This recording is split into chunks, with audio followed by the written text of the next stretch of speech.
রবিবার সন্ধ্যায় উদয়পুরের গর্জি এলাকায় ঘটে যায় চাঞ্চল্যকর এক ঘটনা। অভিযোগ, কাজ ছেড়ে বাড়ি ফেরার পথে বিজেপি কর্মী রাজু দেকে জোরপূর্বক তুলে নিয়ে যায় একদল দুষ্কৃতী। পরে তাকে দাতারাম মায়াপুরী এলাকার একটি নির্জন স্থানে নিয়ে গিয়ে মারধর করা হয় বলে অভিযোগ। আক্রান্ত রাজুদের দাবি, তাকে মারধরের পাশাপাশি তার গলায় থাকা সোনার চেইনও ছিনিয়ে নেওয়া হয়। ঘটনার খবর পেয়ে গর্জি ফাঁড়ি থানার পুলিশ দ্রুত তৎপরতা শুরু করে। স্থানীয় সূত্রে প্রাপ্ত তথ্যের ভিত্তিতে প্রায় 2 ঘণ্টা পর পুলিশ তাকে উদ্ধার করতে সক্ষম হয়। এই ঘটনায় রাধাকিশোরপুর থানায় একটি লিখিত অভিযোগ দায়ের করা হয়েছে। আক্রান্তের অভিযোগ, পূর্ববর্তী রাজনৈতিক সংঘর্ষের জের ধরেই তার উপর এই হামলা চালানো হয়েছে। তবে অভিযোগের সত্যতা যাচাই করে দেখছে পুলিশ।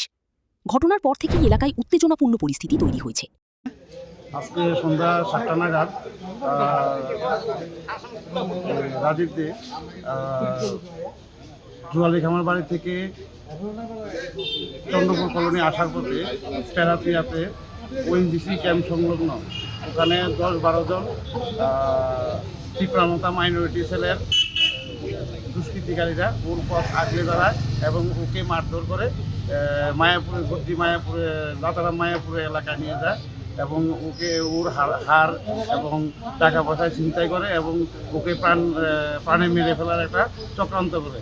এমন অবস্থায় আমরা চন্দ্রপুর কলোনি এবং গর্জি ফাঁড়ি এবং আরকিপুরের পুলিশের তৎপরতায় ওকে উদ্ধার করে এখন থানায় নিয়ে আসি এবং আমরা মামলা করি এবং আসামিদের আজকে রাতের মধ্যে যদি গ্রেপ্তার করা না হয় আগামী দিনে আমরা বৃহত্তর আন্দোলন গড়ে তুলব।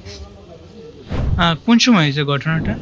আইন শৃঙ্খলা পরিস্থিতি স্বাভাবিক রাখতে পুলিশ নজরদারি বাড়িয়েছে। ঘটনার সঙ্গে জড়িতদের চিহ্নিত করতে এবং প্রকৃত কারণ উদ্ঘাটনে তদন্ত চালিয়ে যাচ্ছে police. Bureau report, news now.